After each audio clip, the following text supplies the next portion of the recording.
Olá galera, voltamos aí para a nossa aula de equilíbrio químico e a gente está falando sobre cálculo da constante de equilíbrio. Tá? Então a gente aprendeu a calcular o valor, né, do Kc, que é constante de equilíbrio, em termos de concentração molar. Tá?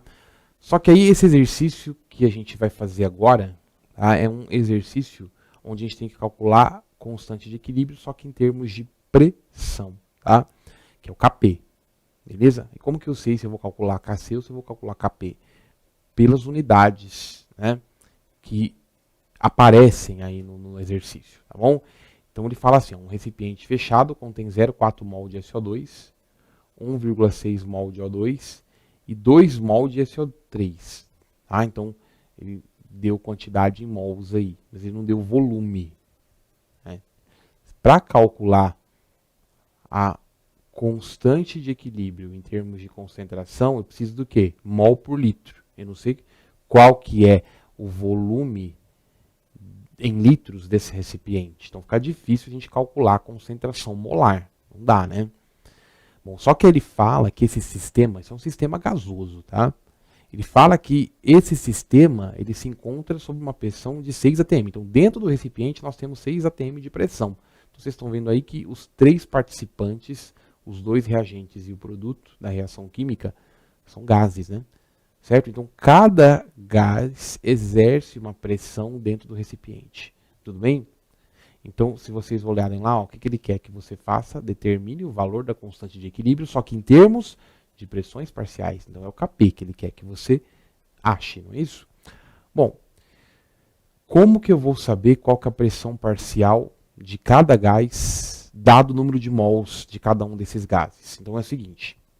A pressão que cada gás exerce dentro do recipiente é proporcional ao número de moléculas de cada um desses gases, certo?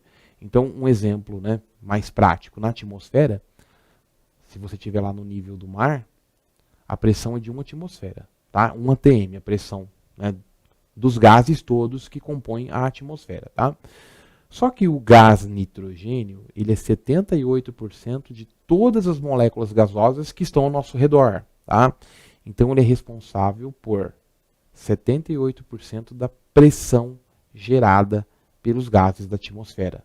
Tudo bem? Se a pressão atmosférica é de 1 atm, isso considerando todos os gases, se o N2 estivesse sozinho, vamos supor, né, que você não tivesse os outros gases, tivesse só o N2, ele seria responsável por 78% da pressão total. Né? Então se a pressão é 1 atm, a pressão de todos os gases juntos é 1 atm, só o N2 ele geraria uma pressão de 0,78 atm, que é 78% de 1 atm.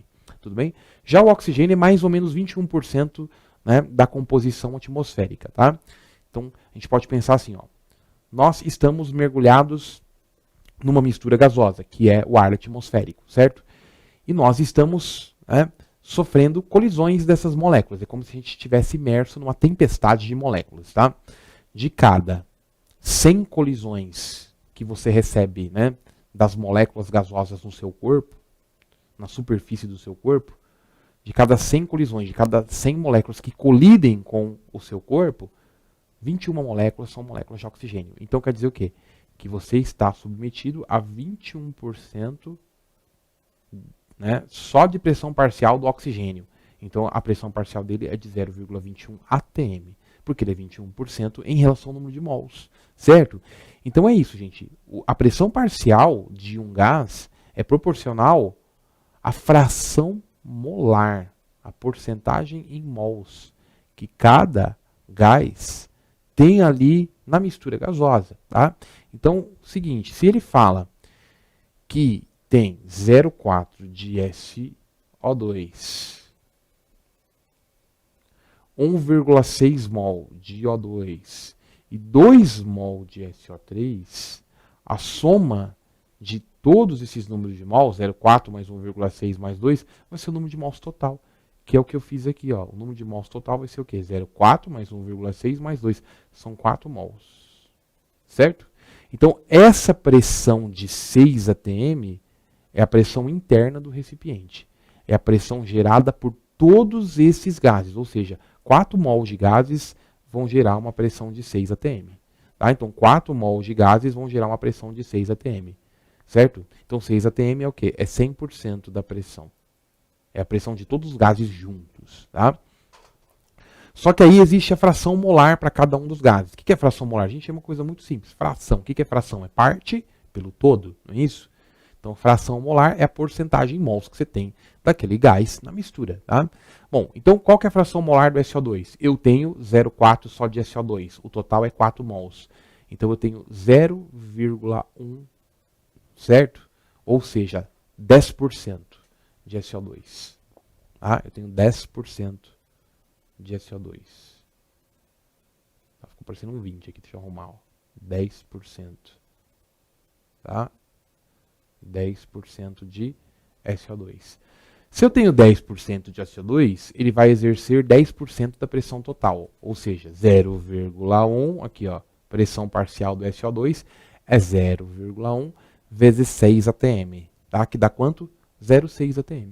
Então 0,6 atm, que é 10% de 6 atm, é a pressão devida à presença do SO2, ou seja, a pressão parcial do SO2. Tudo bem? A fração molar do oxigênio vai ser quanto? Bom, você tem 1,6 mol de oxigênio. Somente oxigênio é 1,6 mol, contribui com 1,6 mol. E o total é 4 mol. Então você vai pegar parte e dividir pelo todo. O oxigênio sozinho é 1,6, o todo é 4. Vai dar 0,4. Isso é 40%. Né? Tudo bem? Então a pressão parcial dele vai ser o quê? 0,4 multiplicado por 6. Então ele é 40% da pressão do recipiente. Se a pressão do recipiente é 6 atm, 40% de 6 vai dar 2,4 atm. Então tem uma pressão parcial de oxigênio de 2,4 atm. Ok, gente? Já o SO3, olha só. O SO3 é metade, exatamente a metade, né, das moléculas presentes do total. Tá? Porque eu tenho 2 mol só de SO3. E a quantidade que eu tenho, né, de todos os gases juntos é 4 mol. Então 2 dividido por 4 dá meio. Tá? Meio, 0,5, isso é 50%. 50% de SO3 significa o quê? Que ele exerce 50% da pressão total. Ele exerce 3 atm de pressão. Tá? Beleza? Então é muito fácil. É só você ver qual a porcentagem em mols, né, sempre, para cada tipo de gás. Isso vai ser, então, a sua fração molar. Pegou essa fração molar, multiplicou pela pressão total, achou a pressão parcial. Certo? Agora que eu tenho as pressões parciais, eu vou aplicar esses valores, vou substituir lá na minha expressão do Kp, que é a constante de equilíbrio em termos das pressões. Tudo bem? Então, olha aí. Ó. O Kp vai ser o quê? É a mesma coisa que o Kc. Vamos supor que você fosse calcular o Kc, né? Constante em termos das concentrações. Então, você vai fazer, ó, Kc. Vai ser o quê? Concentração do produto. Nesse caso, o único produto é o SO3. Elevado ao quadrado. Por quê? Porque o coeficiente estequiométrico dele é 2. Certo? E esse 2 vai para a expressão da constante de equilíbrio, da expressão do Kc. Tá? Os produtos, os reagentes. Quem são os reagentes? O SO2. Então, vai dividir por SO2 e vai dividir também por O2. Como aqui é 1, então aqui também é 1. Ah, o expoente é 1. Quando é 1 não precisa colocar, né, gente? Nem aqui na equação e nem aqui no expoente. Tá? Deixa sem nada. E aqui eu tenho o coeficiente 2 para o SO2. Então, tem que ser a concentração do SO2 ao quadrado. Tá? Vocês viram que a expressão para a constante Kp, que é constante em termos de pressão, ela é igual, praticamente. É só substituir concentração por pressão.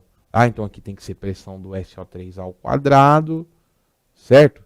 Que é o meu produto, dividido pela pressão do SO2 ao quadrado, que é um dos meus reagentes. Tem outro reagente? Tem, o O2, certo? Vezes pressão do O2. Aqui, como é 2, aqui também uso o expoente 2. Tá? Da mesma forma, aqui é 2, uso o expoente 2. Aqui, como é 1, não usei o expoente aqui.